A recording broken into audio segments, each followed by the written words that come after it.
Rise to the Sun by Alabama Shakes here on Democracy Now!, democracynow.org. War, Peace, and the Presidency. I'm Amy Goodman.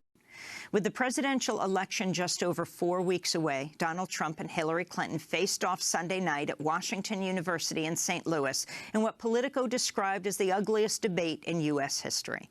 We'll play excerpts from the debate in a moment and expand the debate by giving Green Party nominee Jill Stein a chance to respond to the same questions posed to Trump and Clinton. Again, Dr. Stein and Libertarian presidential candidate Gary Johnson were excluded from the debate under stringent rules set by the Commission on Presidential Debates, which is controlled by the Democratic and Republican parties. We invited both Stein and Johnson to join us on the program. Only Stein took us up on the offer. So we go now to Washington University. The debate co-moderators were Anderson Cooper and Martha Raddatz. This is Martha Raddatz of ABC. Mr. Trump, I want to get to audience questions and online questions. So she's allowed to do that, but I'm not allowed to respond. You're going to get to respond right now. That sounds fair. This tape is generating intense interest. In just 48 hours, it's become the single most talked about story of the entire 2016 election on Facebook, with millions and millions of people discussing it on the social network.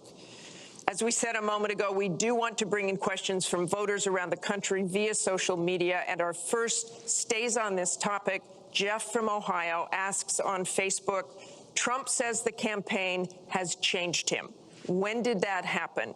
So, Mr. Trump, let me add to that. When you walked off that bus at age 59, were you a different man, or did that behavior continue until just recently? And you have 2 minutes for this. As I told you, that was locker room talk.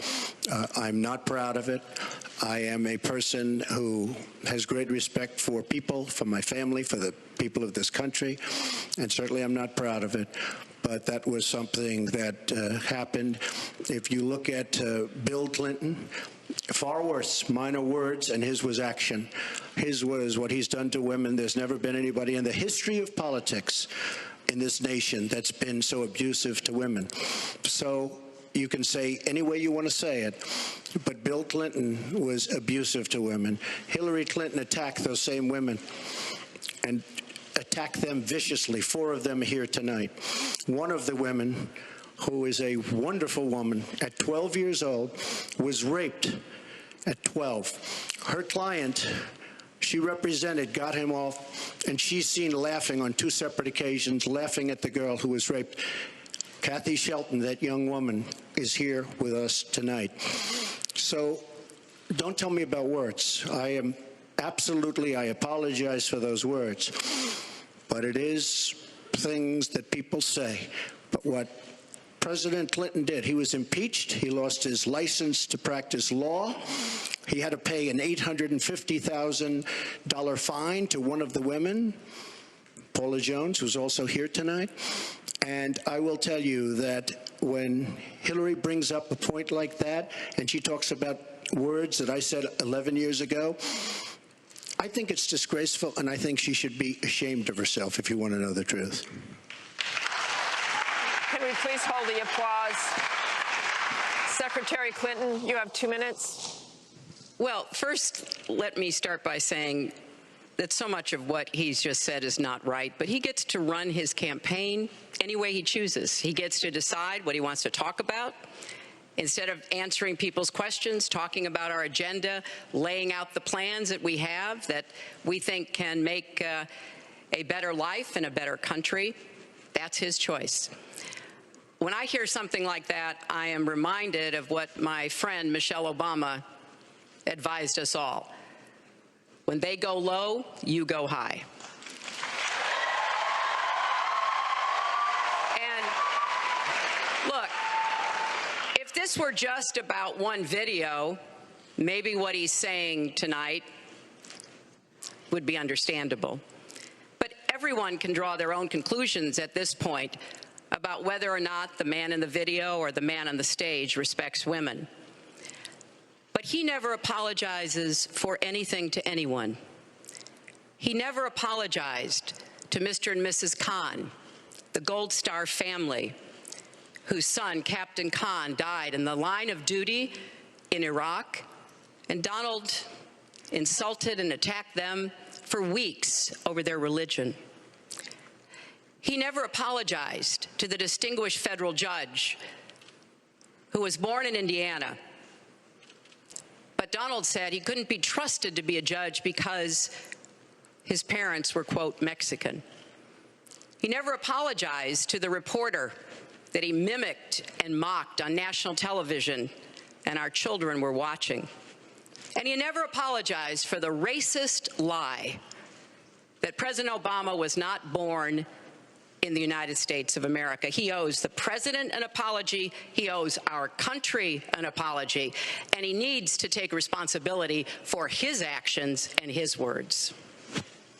Well, you owe the president an apology because, as you know very well, your campaign, Sidney Blumenthal, he's another real winner that you have, and he's the one that got this started along with your campaign manager, and they were on television just 2 weeks ago. She was saying exactly that. So you really owe him an apology. You're the one that sent the pictures around your campaign, sent the pictures around with President Obama in a certain garb.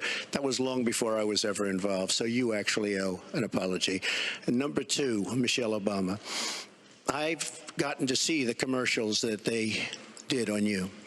And I've gotten to see some of the most vicious commercials I've ever seen of Michelle Obama talking about you, Hillary. So you talk about friend, go back and take a look at those commercials. A race where you lost, fair and square, unlike the Bernie Sanders race where you won, but not fair and square, in my opinion. And all you have to do is take a look at WikiLeaks and just see what they said about Bernie Sanders and see what Deborah Wasserman Schultz had in mind, because Bernie Sanders, between superdelegates and Deborah Wasserman Schultz, he never had a chance. And I was so surprised to see him sign on with the devil. But when you talk about apology, I think the one that you should really be apologizing for, and the thing that you should be apologizing for, are the 33,000 emails that you deleted and that you acid washed. And then the 2 boxes of emails and other things last week that were taken from an office and are now missing. And I'll tell you what, I didn't think I'd say this, but I'm going to say it. And I hate to say it, but if I win, I am going to instruct my Attorney General to get a special prosecutor to look into your situation, because there has never been so many lies, so much deception. There has never been anything like it. And we're going to have a special prosecutor. When I speak, I go out and speak. The people of this country are furious. In my opinion, the people that have been long-term workers at the FBI are furious. There has never been anything like this, where emails and you get a subpoena, and after getting the subpoena, you delete 33,000 emails. And then you acid wash them, or bleach them, as you would say, a very expensive process. So we're going to get a special prosecutor, and we're going to look into it, because you know what? People have been... their lives have been destroyed for doing 1/5 of what you've done, and it's a disgrace. And honestly, you ought to be ashamed of yourself. Secretary Clinton, I want to follow up on that. I'm going to let you talk about emails. Because everything he just said is absolutely false, but I'm not surprised. Really? In the first debate, the audience needs to calm down here. I told people that it would be impossible to be fact-checking Donald all the time. I'd never get to talk about anything I want to do and how we're going to really make lives better for people. So once again, go to HillaryClinton.com. We have literally Trump. You can fact check him in real time. Last time at the first debate, we had millions of people fact checking. So I expect we'll have millions more fact checking because, you know, it's just awfully good that someone with the temperament of Donald Trump is not in charge of the law in our country. Yeah, because you'd be in jail. Green Party presidential nominee Jill Stein, it's your chance to respond. Secretary Clinton.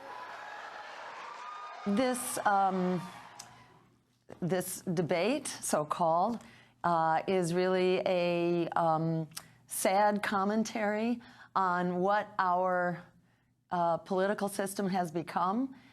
This debate is indeed a sham debate. The League of Women Voters called this process established by the Commission on Presidential Debates a fraud being perpetrated on the American voter.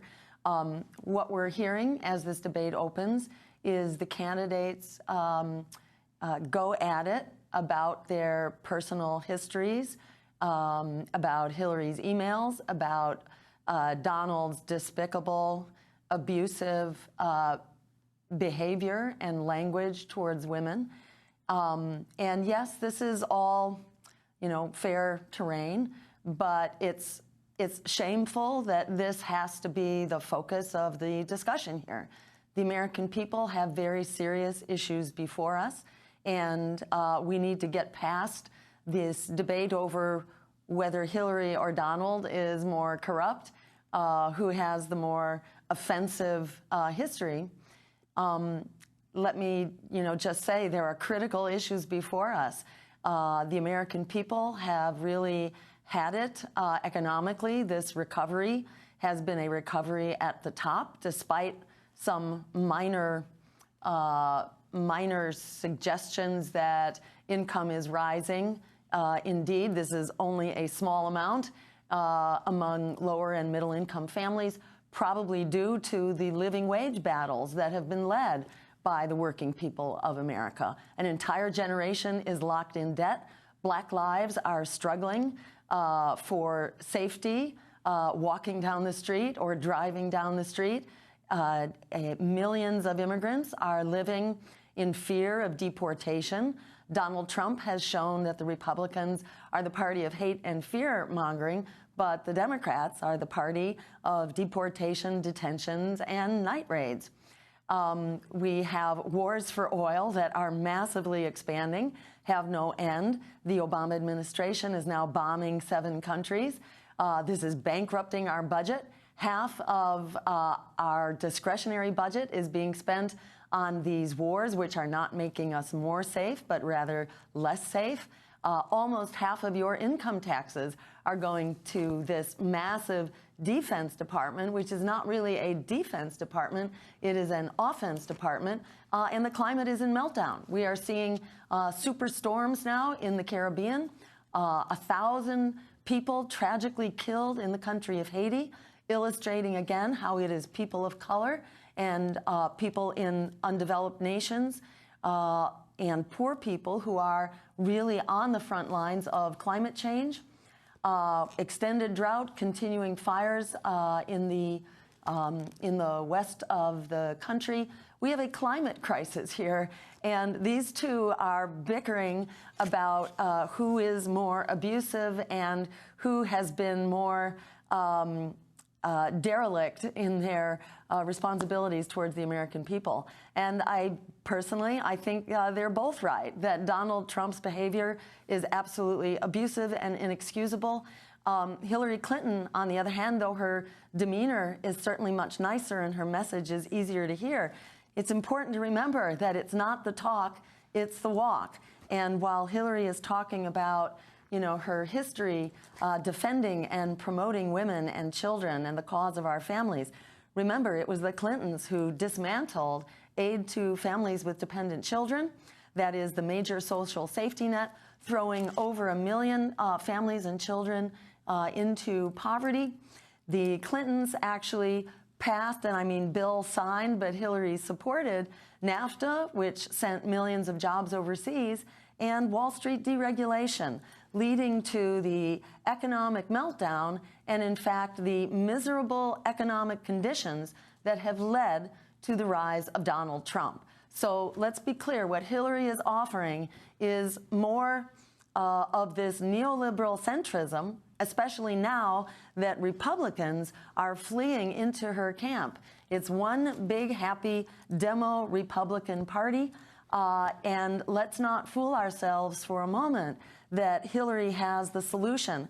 As Bernie Sanders himself said repeatedly, the only real solution to this crisis of right-wing extremism that Donald Trump represents, and he's certainly not the only one, The real solution is truly radical, progressive policies that are represented by the Green Party. Whether Hillary Clinton or Donald Trump gets into the White House, and let's hope neither of them do, but there needs to be a strong movement and a strong political voice to that movement to continue fighting against this rule by the economic and political elite that both Hillary Clinton and Donald Trump represent. Let's go back to debate co-moderator Anderson Cooper.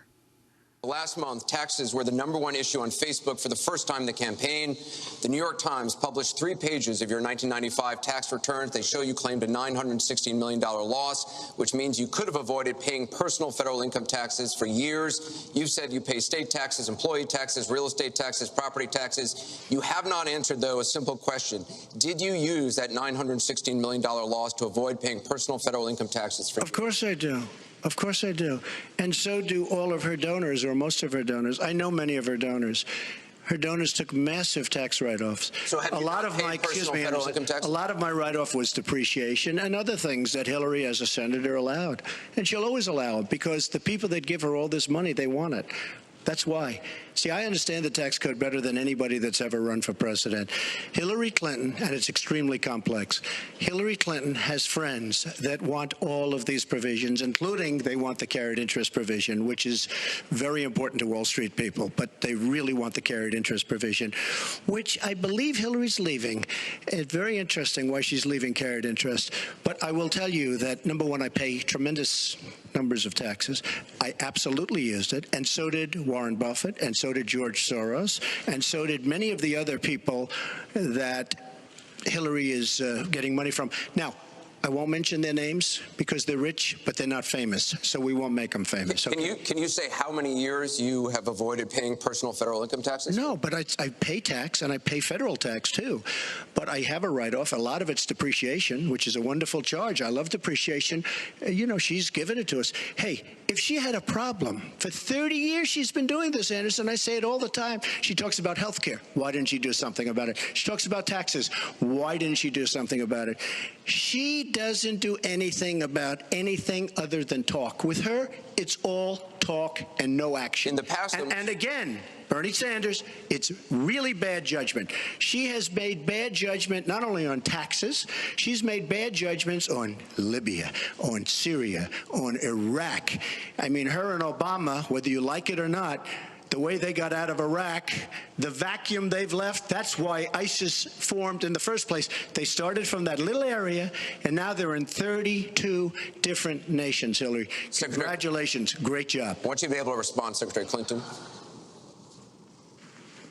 Well, here we go again. I've been in favor of getting rid of carried interest for years, starting when I was a senator from New York.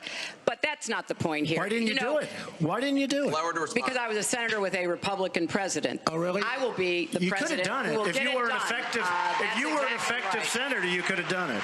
If you were an effective senator, you could have done it. But you were not an effective. Please allow her to respond. She didn't interrupt you.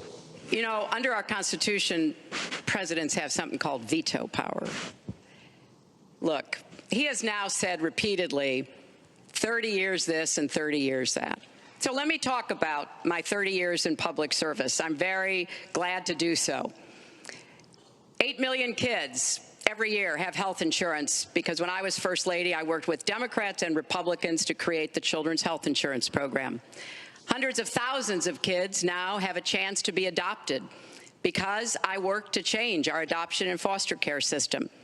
After 9/11, I went to work with Republican mayor, governor, and president to rebuild New York and to get health care for our first responders who were suffering because they had run toward danger and gotten sickened by it. Hundreds of thousands of National Guard and Reserve members have health care because of work that I did. And children have safer medicines because I was able to pass a law that required the dosing to be more carefully done. When I was Secretary of State, I went around the world advocating for our country, but also advocating for women's rights, to make sure that women had a decent chance to have a better life, and negotiated a treaty with Russia to lower nuclear weapons. 400 pieces of legislation have my name on it. as a sponsor or co-sponsor when I was a senator for 8 years.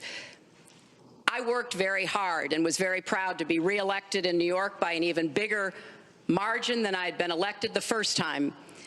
And as president, I will take that work, that bipartisan work, that finding common ground, because you have to be able to get along with people to get things done in Washington. Thank you, Secretary. And I've proven that I can. And for 30 years, I've produced results for people. Thank you, Secretary. Green Party candidate Jill Stein. Donald Trump made the point that he takes advantage in every way of tax deductions and pays as little taxes as possible, and that Hillary's donors do that as well. I think that statement is kind of a microcosm of a larger dynamic here, which is that one candidate represents the billionaire class, the other candidate represents the donors, or I should say her donors represent that billionaire class. I'm the only candidate in this race that does not take money from lobbyists, from corporate interests, and that does not have a super PAC. So that liberates me to actually represent what the American people desperately and urgently need. In this election, we are not only deciding what kind of a world we will have, but whether we will have a world or not going forward. We are facing catastrophic climate change. I'm the only candidate that is talking about that and the transformative solutions that we need. We call, quite simply, for an emergency jobs program that will solve the emergency of climate change, creating 20 million good-wage jobs to transform our economy to 100% clean, renewable energy, a healthy and sustainable food system, and public transportation, which is efficiently and renewably powered, and restoring our ecosystems. This will revive the economy, turn the tide on climate change, make the wars for oil obsolete, and it pays for itself simply in terms of the incredible benefits to our health from phasing out fossil fuels. There are, I should mention, we call for phasing out these fossil fuels completely by 2030, so a truly emergency program.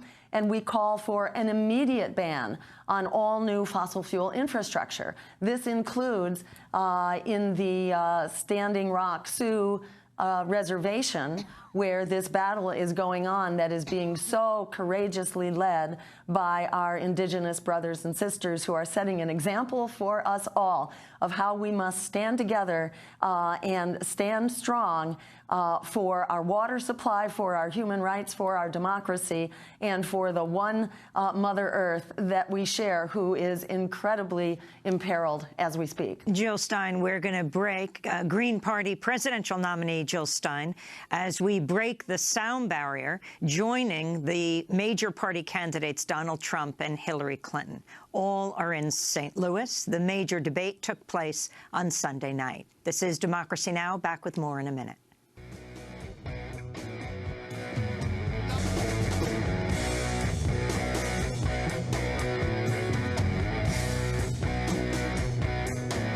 Wheels of Confusion by Black Sabbath here on Democracy Now!, democracynow.org, The War and Peace Report. I'm Amy Goodman. We turn now back to the debate.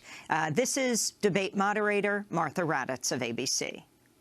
Mr. Trump, in December, you said this: Donald J. Trump is calling for a total and complete shutdown of Muslims entering the United States until our country's representatives can figure out what the hell is going on. We have no choice. We have no choice. Your running mate said this week that the Muslim ban is no longer your position. Is that correct? And if it is, was it a mistake to have a religious test? First of all, Captain Khan is an American hero. And if I were president at that time, he would be alive today. Because unlike her, who voted for the war without knowing what she was doing, I would not have had our people in Iraq. Iraq was a disaster. So he would have been alive today. The Muslim ban is something that in some form has morphed into a extreme vetting from certain areas of the world. Hillary Clinton wants to allow And why did it morph into that? No, did you? No, answer the question. Why do you still believe? Her? You I do. interrupt me all the time. Why don't you interrupt her? Would you please explain whether or not the Muslim ban still stands? It's called extreme vetting. We are going to areas like Syria where they're coming in by the tens of thousands because of Barack Obama, and Hillary Clinton wants to allow a 550% increase over Obama. People are coming into our country like we have no idea who they are, where they're from, what their feelings about our country is, and she wants 550% more. This is going to be the great Trojan horse of all time. We have enough problems in this country. I believe in building safe zones. I believe in having other people pay for them. As an example, the Gulf states who are not carrying their weight, but they have nothing but money, and take care of people. But I don't want to have, with all the problems this country has and all of the problems that you see going on, hundreds of thousands of people coming in from Syria when we know nothing about them. We know nothing about their values, and we know nothing about their love for our country. And Secretary Clinton, let me ask you about that, because you have asked for an increase from 10 to 65,000 Syrian refugees. We know you want tougher vetting. That's not a perfect system. So why take the risk of having those refugees come into the country? Well, first of all, I will not let anyone into our country that I think poses a risk to us. But there are a lot of refugees, women and children. Think of that picture we all saw of that 4-year-old boy with the blood on his forehead because he'd been bombed by the Russian and Syrian air forces. There are children suffering in this catastrophic war, largely, I believe, because of Russian aggression, and we need to do our part. We by no means are carrying anywhere near the load that Europe and others are. But we will have vetting that is as tough as it needs to be from our professionals, our intelligence experts, and others. But it is important for us as a policy, not to say, as Donald has said, we're going to ban people based on a religion. How do you do that? We are a country founded on religious freedom and liberty. How do we do what he has advocated without causing great distress within our own country? Are we going to have religious tests when people fly into our country? And how do we expect to be able to implement those? So I thought that what he said was extremely unwise and even dangerous. And indeed, you can look at the propaganda on a lot of the terrorist sites, and what Donald Trump says about Muslims is used to recruit fighters, because they want to create a war between us. And the final thing I would say, this is the 10th or 12th time that he's denied being for the war in Iraq. We have it on tape. The entire press corps has looked at it. It's been debunked, but it never stops him from saying whatever he wants to say. Has not been debunked. So please, has not been debunked. And go to HillaryClinton.com and you can see it. I was against the war in Iraq. Has not been debunked. And you, Jill Stein. Is a crisis, a global humanitarian crisis. Millions of people are fleeing for their lives from Syria. I think it's something like 500,000 people have actually been killed in Syria. It is a humanitarian catastrophe that we have very much to do with. The power of ISIS in Syria comes directly out of the catastrophe of Iraq, which Hillary Clinton supported and Donald Trump did as well. At least initially, he supported going into Iraq. Hillary Clinton certainly led the charge into Libya and created that catastrophe, which led to the release of huge stockpiles of arms, an incredible violent and catastrophic situation in Libya, all of which helped fan the flames in Syria. So we have certainly a great deal to do with the crisis in Syria, and not to mention that we have been bombing in Syria as well, and apparently funding some of the rebel groups, the very unsavory rebel groups, which appear to be al-Qaeda related. So we have had a major hand in the chaos of Syria, and indeed the major hand instigating the chaos in the Middle East. So being the wealthiest country in the world, it's very important that we do our share in caring for the Syrian refugees. But let me say, it's also really important that we go back to this crisis in Syria and in the Middle East, and instead of continuing to pour gasoline on this fire, we need to take a stand on behalf of a weapons embargo to all parties. Since our weapons are getting into the hands of all parties, we need to impose a freeze on the bank accounts of our allies that are continuing to fund terrorist enterprises, and to work with the Turks, who are our ally, in name at least, to close down their border to the flow of terrorist militias across their border. That is the contribution that we need to make, and we need to reinstigate the ceasefire and begin a peace process in Syria. The language being used by Donald Trump and Hillary Clinton towards Syria is extremely irresponsible and very dangerous, and is bringing us to the brink of conflict with Russia, another nuclear-armed power that could blow up on us very quickly. We need to be very cautious about where this is going. Let's go back to debate moderator Anderson Cooper of CNN. Mr. Trump, let me follow up with you. In 2008, you wrote in one of your books that the most important characteristic of a good leader is discipline. You said if a leader doesn't have it, quote, he or she won't be one for very long. In the days after the first debate, you sent out a series of tweets from 3 a.m. to 5 a.m., including one that told people to check out a sex tape. Is that the discipline of a good leader? No, it wasn't check out a sex tape. It was just take a look at the person that she built up to be this wonderful Girl Scout, who was no Girl Scout. By the way, just so you understand, when she said 3 o'clock in the morning, take a look at Benghazi. She said, who's going to answer the call at 3 o'clock in the morning? Guess what? She didn't answer, because when Ambassador Stevens... The question is that the discipline of a good leader? 600 times. Well, she said she was awake at 3 o'clock in the morning. And she also sent a tweet out at 3 o'clock in the morning, but I won't even mention that. But she said she'll be awake. Who's the famous thing? We're going to answer our call at 3 o'clock in the morning. Guess what happened? Ambassador Stevens sent 600 requests for help. And the only one she talked to was Sidney Blumenthal, who's her friend, and not a good guy, by the way. So, you know, she shouldn't be talking about that. Now, tweeting happens to be a modern-day form of communication. I mean, you can like it or not like it. I have, between Facebook and Twitter, I have almost 25 million people.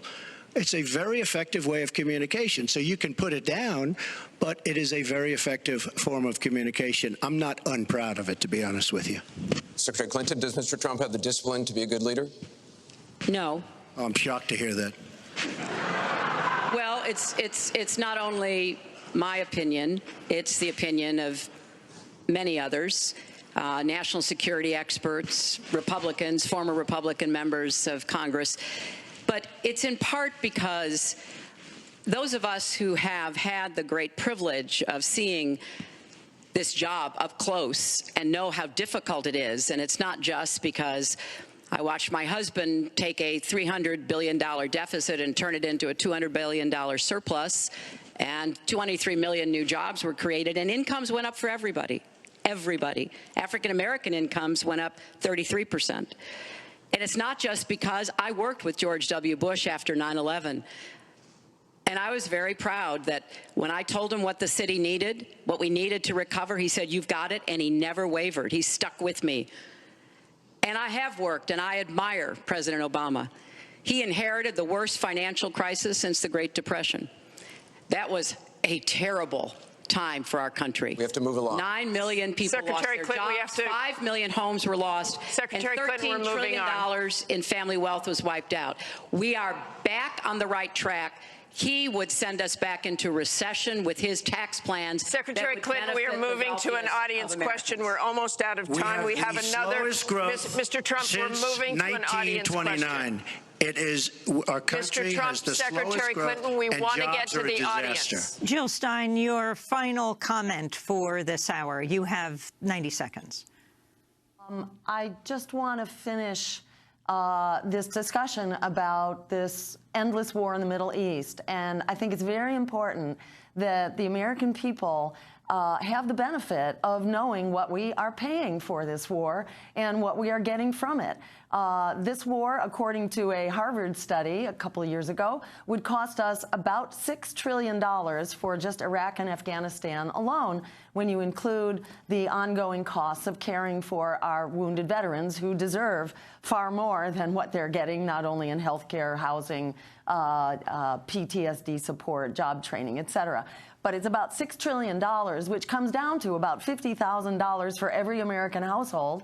But what have we achieved with this endless war? Failed states, mass refugee migrations, and worse terrorist threats. They are not getting better. Whether you look at the Taliban, who are stronger, have more territory now than they did when we began fighting them some 16 years ago.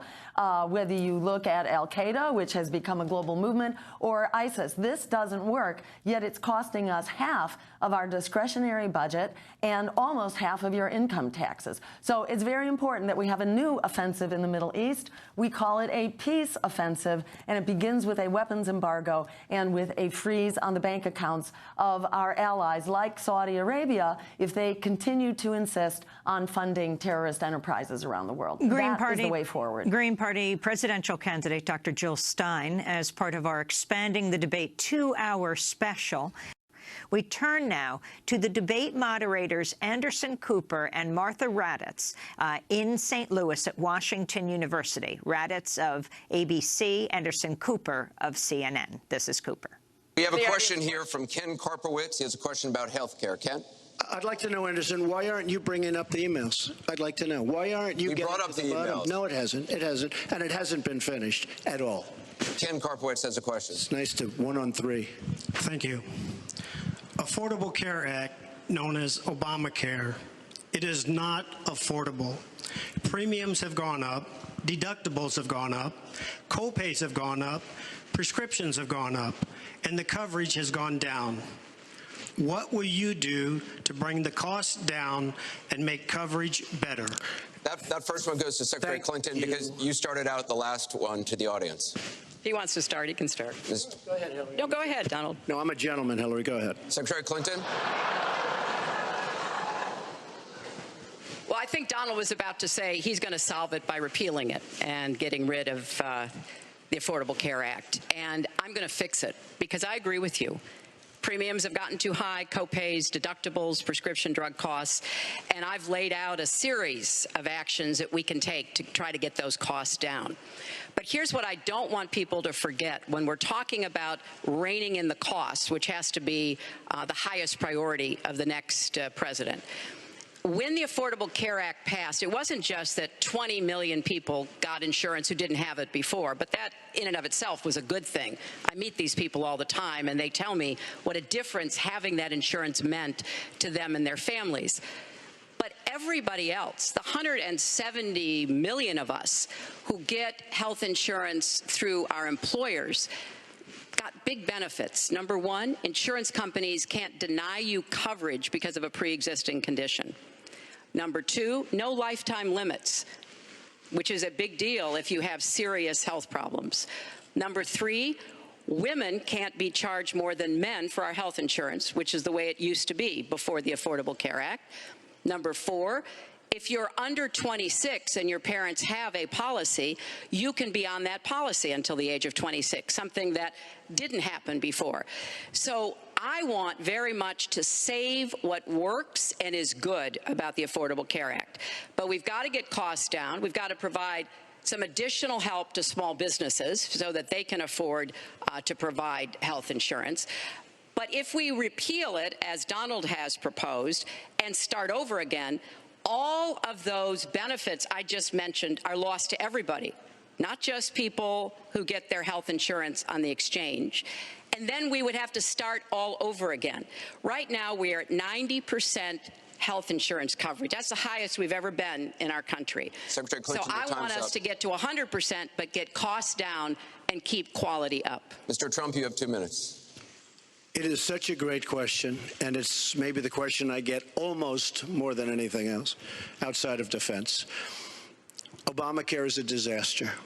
You know it. We all know it. It's going up at numbers that nobody's ever seen worldwide. Nobody's ever seen numbers like this for health care. It's only getting worse. In 17, it implodes by itself. Their method of fixing it is to go back and ask Congress for more money, more and more money. And we have right now almost $20 trillion in debt. Obamacare will never work. It's very bad health insurance, far too expensive, and not only expensive for the person that has it, unbelievably expensive for our country. It's going to be one of the biggest line items very shortly. We have to repeal it and replace it with something absolutely much less expensive and something that works, where your plan can actually be tailored. We have to get rid of the lines around the state, artificial lines, where we stop insurance companies from coming in and competing because they wanted, President Obama and whoever was working on it, they want to leave those lines because that gives the insurance companies essentially monopolies. We want competition. You will have the finest health care plan there is. She wants to go to a single-payer plan, which would be a disaster, somewhat similar to Canada. And if you ever notice, the Canadians, when they need a big operation, when something happens, they come into the United States in many cases because their system is so slow. It's catastrophic in certain ways. But she wants to go to single-payer, which means the government basically rules everything. Hillary Clinton has been after this for years. Obamacare was the first step. Obamacare is a total disaster. And not only are your rates going up by numbers that nobody's ever believed, but your deductibles are going up. So that unless you get hit by a truck, you're never going to be able to use it. Mr. Trump, it is a disastrous plan, and it has to be repealed and replaced. Green Party presidential nominee Jill Stein, your response. It's not rocket science how to fix this disaster that the Affordable Care Act is. In fact, health care costs are skyrocketing. It's now, we pay essentially $3 trillion a year is what the price tag is for health care when you include government, business, and out-of-pocket expenses. 1 out of every 3 Americans now cannot afford health care. Yes, the numbers of coverage have gone up, but there is massive underinsurance, and it is prohibitive. The premiums and the deductibles and the co-pays are just too high, so many people with insurance cannot afford to get it. There is almost $500 billion of needless expense in the Affordable Care Act. This was the boondoggle built in for insurance companies and pharmaceutical companies, that they are making out like bandits here in a healthcare system based on profit, not based on people. And the solution is pretty straightforward. We need a Medicare for All system, an improved Medicare for All system. Right now, 25% of healthcare costs are spent on wasteful paper pushing, on CEO salaries, on advertising, et cetera, on exorbitant pharmaceutical costs like paying $400 for an EpiPen, which contains $1 worth of medication. This is the kind of abuse that is built into this program because we do not have the capacity to negotiate and do bulk purchasing, which needs to be built in.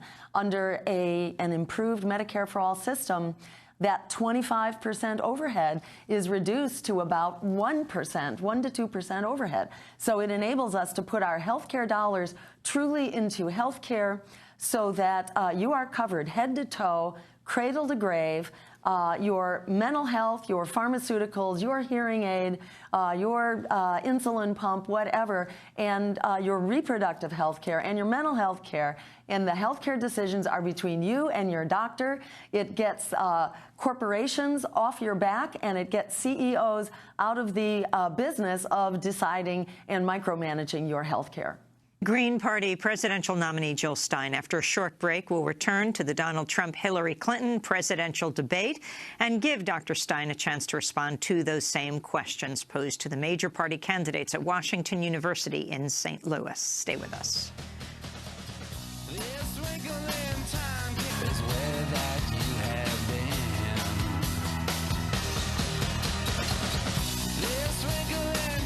can't give it no by Frank Black here on Democracy Now!, democracynow.org, War, Peace, and the Presidency. I'm Amy Goodman. We go back now to debate moderator Anderson Cooper of CNN. Thank you, Mr. Trump. The question from Patrice was about, are you both modeling positive and appropriate behaviors for today's youth? We received a lot of questions online, Mr. Trump, about the tape that was released on Friday. As you can imagine, you called what you said locker room banter. You described kissing women without consent, grabbing their genitals. That is sexual assault. You bragged that you have sexually assaulted women. Do you understand that?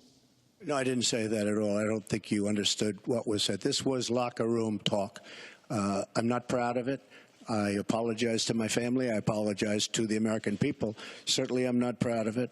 But this is locker room talk. You know, when we have a world where you have ISIS chopping off heads, where you have, and frankly, drowning people in steel cages, where you have wars and horrible, horrible sights all over, where you have so many bad things happening. This is like medieval times. We haven't seen anything like this, the carnage all over the world. And they look and they see. Can you imagine the people that are, frankly, doing so well against us with ISIS? And they look at our country and they see what's going on. Yes, I'm very embarrassed by it. I hate it. But it's locker room talk, and it's one of those things. I will knock the hell out of ISIS. We're going to defeat ISIS. ISIS happened a number of years ago in a vacuum that was left because of bad judgment. And I will tell you, I will take care of ISIS. So, Mr. And Trump, we should get on to much more important things and much bigger things. Just for the record, though, are you saying that what you said on that bus 11 years ago, that you did not actually kiss women without consent or grope women without consent? I have great respect for women. Nobody has more respect for women than I do. So for the record, you're saying you never did that? I said things that, frankly, you hear these things they're said. And I was embarrassed by it, but I have tremendous respect for women. Have you ever done those things? Women have respect for me. And I will tell you, no, I have not. And I will tell you that I'm going to make our country safe. We're going to have borders in our country, which we don't have now. People are pouring into our country, and they're coming in from the Middle East and other places. We're going to make America safe again. We're going to make America great again, but we're going to make America safe again. And we're going to make America wealthy again, because if you don't do that, it sounds harsh to say, but we have to build up the wealth of our nation. Right now, other nations are taking our jobs and they're taking our wealth. Thank you, Mr. Trump. And that's what I want to talk about. Secretary Clinton, do you want to respond? Well, like everyone else, I've spent a lot of time thinking over the last 48 hours about what we heard and saw. You know, with prior Republican nominees for president, I disagreed with them on politics, policies, principles, but I never questioned their fitness to serve. Donald Trump is different. I said starting back in June that he was not fit to be president and commander-in-chief. And many Republicans and independents have said the same thing. What we all saw and heard on Friday was Donald talking about women, what he thinks about women, what he does to women. And he has said that the video doesn't represent who he is, but I think it's clear to anyone who heard it that it represents exactly who he is, because we've seen this throughout the campaign.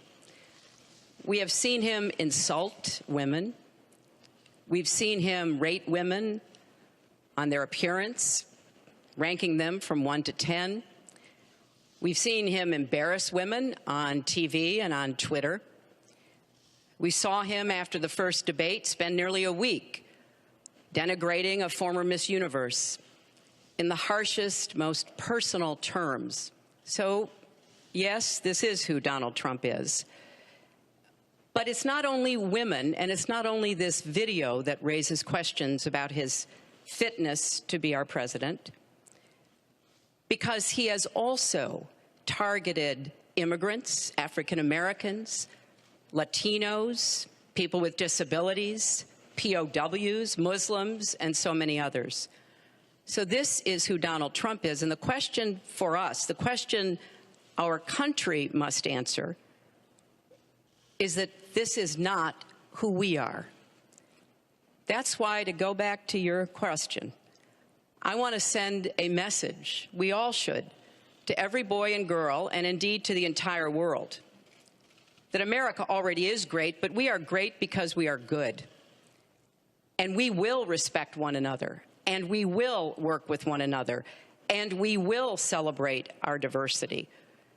These are very important values to me, because this is the America that I know and love.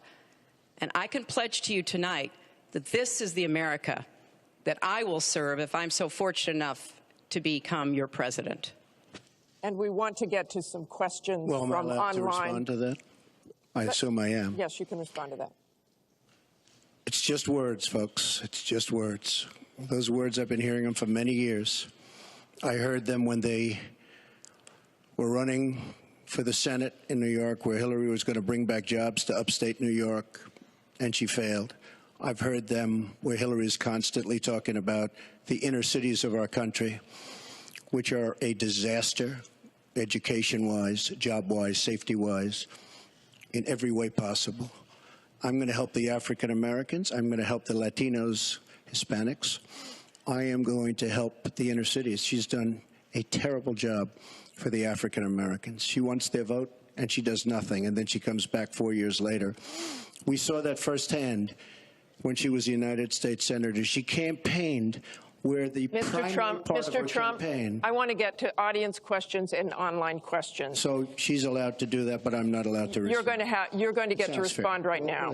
Green Party presidential nominee Jill Stein, you have 2 minutes to respond.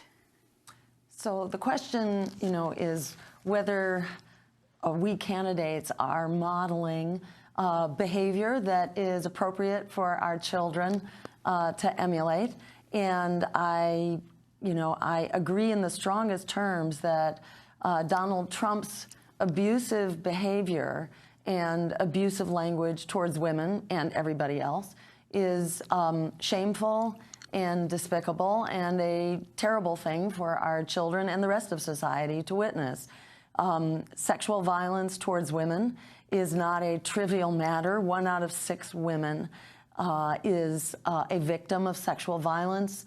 3 women a day are killed by domestic violence. So this issue cannot be overemphasized as a really critical concern for all of us. At the same time, it's very important that we not lose sight, not allow this despicable incident here to overshadow the other issues that are very much at stake. Let's just look, for example, at the condition of our youth and our younger generation. Not only the sky-high rates of unemployment they're facing, the incredible skyrocketing of the costs of college education, the fact that 43 million young people are locked into predatory student loan debt with no way out in the economy as it exists, with low-wage, part-time, temporary jobs having, become available since the Wall Street crash. That recovery is pretty much limited to the upper 5 to 10%. A few little, changes around the margins, but this hasn't been a recovery for everyday people. My campaign is the only one that is speaking to the climate crisis falling on the shoulders of young people. The only campaign that is speaking to the endless wars that are making us less secure and that are bankrupting our budget. And the only candidate that will bail out young people the way Barack Obama and Democrats and Republicans in Congress bailed out Wall Street to the tune of $16 trillion.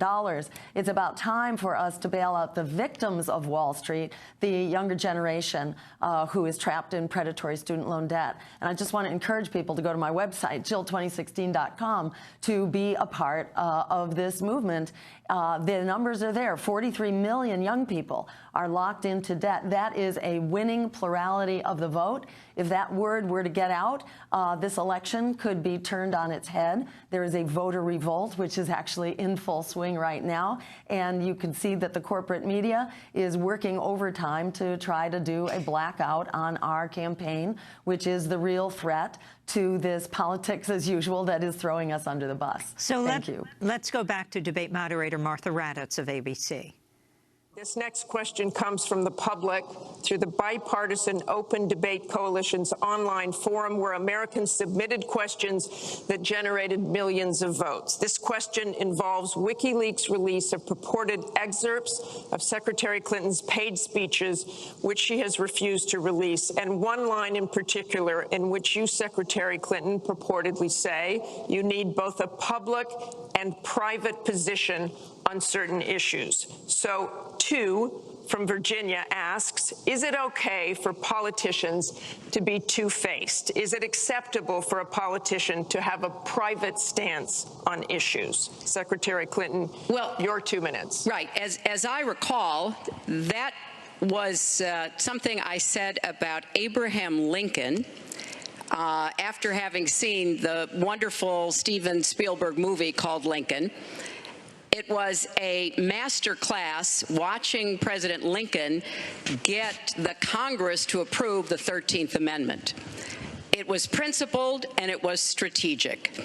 And I was making the point that it is hard sometimes to get the Congress to do what you want to do, and you have to keep working at it.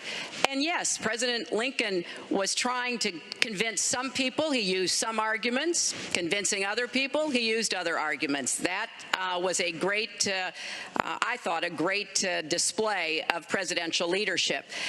But, you know, let's talk about what's really going on here, Martha, because our intelligence community just came out and said in the last few days that the Kremlin, meaning Putin and the Russian government, are directing the attacks, the hacking on American accounts to influence our election.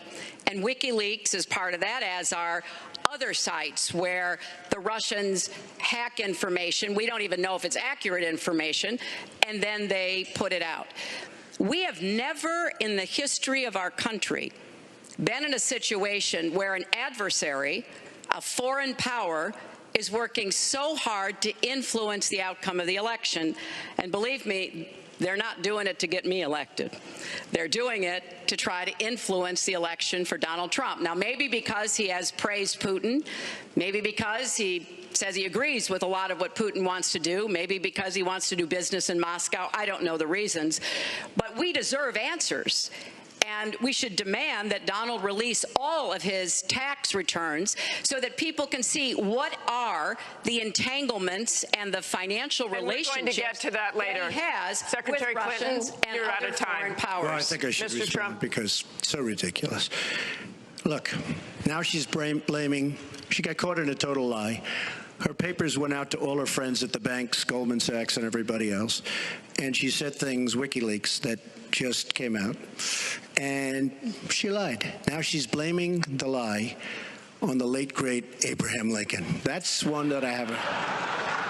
Okay, Honest Abe. Honest Abe never lied. That's the good thing. That's the big difference between Abraham Lincoln and you. That's a big, big difference. We're talking about some difference. But as far as other elements of what she was saying, I don't know, Putin. I think it would be great if we got along with Russia because we could fight ISIS together, as an example. But I don't know, Putin. But I notice anytime anything wrong happens, they like to say, the Russians. She doesn't know if it's the Russians doing the hacking. Maybe there is no hacking. But they always blame Russia. And the reason they blame Russia is because they think they're trying to tarnish me with Russia. I know nothing about Russia. I know about Russia, but I know nothing about the inner workings of Russia. I don't deal there. I have no businesses there. I have no loans from Russia. I have a very, very great balance sheet, so great that when I did the old post office on Pennsylvania Avenue, the United States government, because of my balance sheet, which they actually know very well, chose me to do the old post office between the White House and Congress, chose me to do the old post office. One of the primary things, in fact, perhaps the primary thing, was balance sheet. But I have no loans with Russia. You could go to the United States government and they would probably tell you that because they know my sheet very well in order to get that development I had to have. Now, the taxes are a very simple thing. As soon as I have, first of all, I pay hundreds of millions of dollars in taxes. Many of her friends took bigger deductions. Warren Buffett took a massive deduction. Soros, who's a friend of hers, took a massive deduction. Many of the people that are giving her all this money that she can do many more commercials than me took massive deductions. I pay hundreds of millions of dollars in taxes, but as soon as my routine audit's finished, I'll release my returns. I'll be very proud to. Green Party presidential nominee Jill Stein, your response. So, you know, on this issue of Hillary's statement about the public views versus the private views, that's certainly borne out by her history, where, you know, her public statement is that she is the friend to women and children. But in fact, privately, and her actual track record is to dismantle aid to families with dependent children, to have supported NAFTA and the offshoring of our jobs, to support the Trans-Pacific Partnership. And now she says she's against it, but her director of transition, Ken Salazar, is a big booster, as is her VP candidate. So, you know, which is it? In Haiti, as Secretary of State, Hillary Clinton led the charge to push down the abysmal poverty wages of the Haitian people from 60 cents an hour down to a shocking 40 cents an hour, so as to boost the profits of the American corporation. So, you know, and on Black Lives Matter, you know, there is lip service to the cause of racial justice, but the Democratic Party official position, revealed again in some leaked emails, was that you know, pat them on the head, you know, meet with them, but don't make any concessions to them. Do not give them any ground. Do not, in other words, acknowledge what a crisis situation this is, where African Americans are at risk driving in their cars down the street from police violence. So this is a real problem, and it goes hand in hand with another statement that was just released, where Hillary said that she doesn't have much contact with the people because of the economic fortunes that she and her husband have enjoyed. In blaming this on Abraham Lincoln, or blaming her statement on Abraham Lincoln, it's noteworthy that Abraham Lincoln was a third-party candidate, and that in times of great social upheaval, third parties occasionally prevail.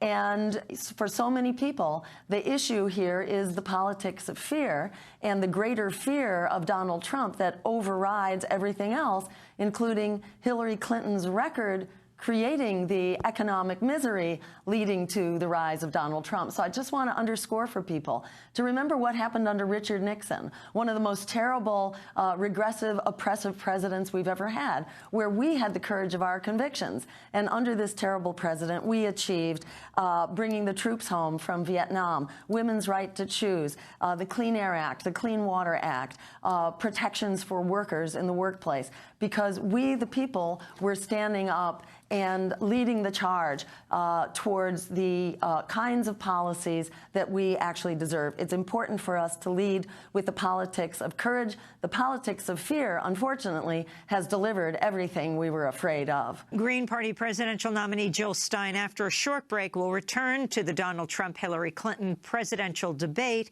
in St. Louis and give Dr. Stein a chance to continue to respond to the same questions posed to the major party candidates.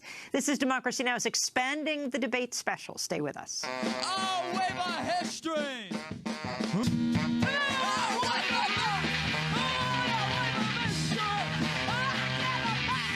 Downtown Boys performing Wave of History here in our Democracy Now! Studio. To see our full interview with them, go to democracynow.org. Yes, this is Democracy Now!, democracynow.org, War, Peace, and the Presidency.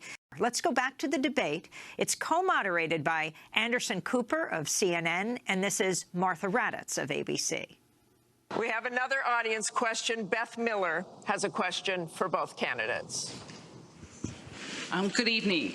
Perhaps the most important aspect of this election is the Supreme Court justice. What would you prioritize as the most important aspect of selecting a Supreme Court justice? We begin with your 2 minutes, Secretary Clinton. Thank you. Well, you're right. This is one of the most important issues in this election. I want to appoint Supreme Court justices who understand the way the world really works, who have real-life experience, who have not just been in a big law firm and maybe clerked for a judge and then gotten on the bench, but maybe they tried some more cases. They actually understand what people are up against, because I think the current court has gone in the wrong direction. And so I would want to see the Supreme Court reverse Citizens United and get dark, unaccountable money out of our politics. Donald doesn't agree with that. I would like the Supreme Court to understand that voting rights are still a big problem in many parts of our country, that we don't always do everything we can to make it possible for people of color and older people and young people to be able to exercise their franchise. I want a Supreme Court that will stick with Roe v. Wade and a woman's right to choose, and I want a Supreme Court that will stick with marriage equality. Now, Donald has put forth the names of some people that he would consider, and among the ones that he has suggested are people who would reverse Roe v. Wade and reverse marriage equality. I think that would be a terrible mistake and would take us backwards. I want a Supreme Court that doesn't always side with corporate interests.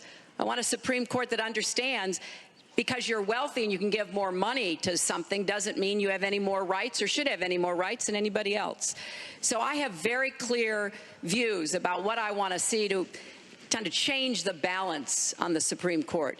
And I regret deeply that the Senate has not done its job, and they have not permitted a vote on the person that President Obama, a highly qualified person, they've not given him a vote to be able to have the full complement of 9 Supreme Court justices. I think that was a dereliction of duty. I hope that they will see their way to doing it, but if I am so fortunate enough as to be president, I will immediately move to make sure that we fill that. We have 9 justices Secretary and they get to work on behalf of our people. Thank you. You're out of time, Mr. Trump. Justice Scalia, great judge, died recently, and we have a vacancy. I am looking to appoint judges very much in the mold of Justice Scalia. I'm looking for judges, and I've actually picked 20 of them so that people would see, highly respected, highly thought of, and actually very beautifully reviewed by just about everybody, but people that will respect the Constitution of the United States. And I think that this is so important. Also, the Second Amendment, which is totally under siege by people like Hillary Clinton. They'll respect the Second Amendment and what it stands for, what it represents. So Dr. Jill Stein, Hillary mentioned presidential nominee of the Green Party, your response. You have 2 minutes. Okay, and I'll try to be quick on this. We very much need Supreme Court justices who are ready to stand up for everyday people. And that means to end the stranglehold that big money has on our political system. So that means not only overturning Citizens United, but supporting the fact that money is not speech and that corporations are not people. In addition, we need strong support for our rights as voters, which are being encroached on by voter ID laws terribly. And we need to support the constitutional right to vote and ensure that there is positive and continuous support for that right to vote, which is very much under threat. And in addition, the Supreme Court needs to be strongly in support of women's rights, the rights of immigrants, workers' rights, and LGBTQ rights. Thank you. Let's go back to debate moderator Martha Raddatz of ABC. And Secretary Clinton, I do want to follow up on emails. You've said your handling of your emails was a mistake. You disagreed with FBI Director James Comey, calling your handling of classified information, quote, extremely careless. The FBI said that there were 110 classified emails that were exchanged, 8 of which were top secret, and that it was possible hostile actors did gain access to those emails. You don't call that extremely careless? Well, Martha, first let me say, and I've said it before, but I'll repeat it because I want everyone to hear it, that was a mistake, and I take responsibility for using a personal email account. Obviously, if I were to do it over again, I would not. I'm not making any excuses. It was a mistake, and I am very sorry about that. But I think it's also important to point out where there are some misleading accusations from critics and others. After a year-long investigation, there is no evidence that anyone hacked the server I was using, and there is no evidence that anyone can point to at all. Anyone who says otherwise has no basis, that any classified material ended up in the wrong hands. I take classified materials very seriously and always have. When I was on the Senate Armed Services Committee, I was privy to a lot of classified material. Obviously, as Secretary of State, I had some of the most important secrets that we possess, such as going after bin Laden. So I am very committed to taking classified information seriously. And as I said, there is no evidence that any classified information ended up in the wrong hands. Okay, we're going to move on. And yet, she didn't know the letter C on a document. Right? She didn't even know what that letter meant. You know, it's amazing. I'm watching Hillary go over facts, and she's going after fact after fact, and she's lying again because she said what she did with emails was fine. You think it was fine to delete 33,000 emails? I don't think so. She said the 33,000 emails had to do with her daughter's wedding, number one, and a yoga class. Well, maybe we'll give 3 or 4 or 5 or something. 33,000 emails deleted. And now she's saying there wasn't anything wrong. And more importantly, that was after getting a subpoena. That wasn't before. That was after. She got it from the United States Congress. And I'll be honest, I am so disappointed in congressmen, including Republicans, for allowing this to happen. Our Justice Department, where her husband goes onto the back of an airplane for 39 minutes, talks to the Attorney General days before a ruling is going to be made on her case. But for you to say that there was nothing wrong with you deleting 39,000 emails, again, you should be ashamed of yourself. What you did, and this is after getting a subpoena from the United States Congress. We have to move on. Secretary Clinton, you can respond, and then we got to move on. We want to give the audience a chance here. In jail, let alone after getting a subpoena from the United States Secretary Congress. Clinton, you can respond, then we have to move on to an audience question. Look, it's just not true, and so please go. You didn't delete them? Allow her to respond, please. Personal emails, not official. 33,000? Well, we turned over 35,000, so it was. What about the other 15,000? Please allow her to respond. She didn't talk while you talked. Yes, that's true. I didn't. And I didn't in the first debate, and I'm going to try not to in this debate because I'd like to get to the questions that the people have brought here tonight to talk to us about. And get off this question. Okay, Donald, I know you're into big diversion tonight, anything to avoid talking about your campaign and the way it's exploding and the way Republicans are leaving you. But let's at least focus on some of the issues that people care about tonight. Let's get to their questions. Green Party presidential nominee Jill Stein, your response. You have 2 minutes. You know, Hillary Clinton's behavior, I think, extremely careless with regard to the emails. That amounts to gross negligence, which technically is the threshold for prosecution for having violated laws about how national security information should be handled. The fact that a leaker was not, or that a hacker was not discovered doesn't mean anything, because hackers often leave no trace and you only find out long after. Hillary Clinton also stated, and this was in the Inspector General's report, that this was intentional, that she did not want her private business subject to FOIA, to Freedom of Information Act.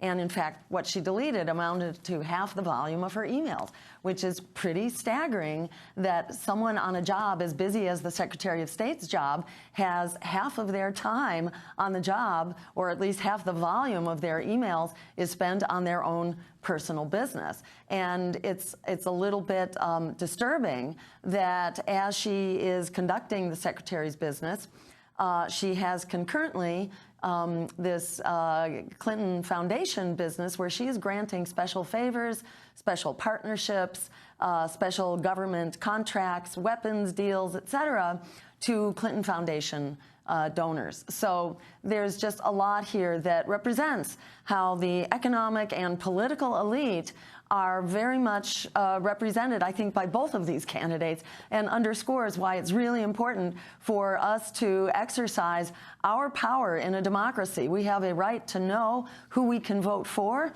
as well as a right to vote. And I urge people to go to my website, jill2016.com, and join our campaign for open debates so that we can truly learn what is at stake in this election and what our options are. Let's go back to debate co-moderator Martha Raddatz of ABC.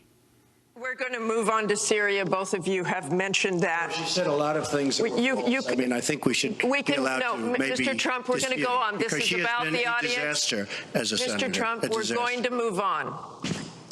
The heartbreaking video of a 5-year-old Syrian boy named Amran sitting in an ambulance after being pulled from the rubble after an airstrike in Aleppo focused the world's attention on the horrors of the war in Syria, with 136 million views on Facebook alone. But there are much worse images coming out of Aleppo every day now, where in the past few weeks alone, 400 people have been killed, at least 100 of them children. Just days ago, the State Department called for a war crimes investigation of the Syrian regime of Bashar al-Assad and its ally, Russia, for their bombardment of Aleppo. So this next question comes from social media through Facebook. Diane from Pennsylvania asks, if you were president, what would you do about Syria and the humanitarian crisis in Aleppo? Isn't it a lot like the Holocaust when the U.S. waited too long before we helped? Secretary Clinton, we will begin with your 2 minutes. Well, the situation in Syria is catastrophic. And every day that goes by, we see the results of the regime by Assad in partnership with the Iranians on the ground, the Russians in the air, bombarding places, in particular Aleppo, where there are hundreds of thousands of people, probably about 250,000 still left. And there is a determined effort by the Russian Air Force to destroy Aleppo in order to eliminate the last of the Syrian rebels who were really holding out against the Assad regime. Russia hasn't paid any attention to ISIS. They're interested in keeping Assad in power. So when I was Secretary of State, advocated, and I advocate today, a no-fly zone and safe zones. We need some leverage with the Russians because they're not going to come to the negotiating table for a diplomatic resolution unless there is some leverage over them. And we have to work more closely with our partners and allies on the ground. But I want to emphasize that what is at stake here is the ambitions and the aggressiveness of Russia. Russia has decided that it's all in Syria, and they've also decided who they want to see become president of the United States, too, and it's not me.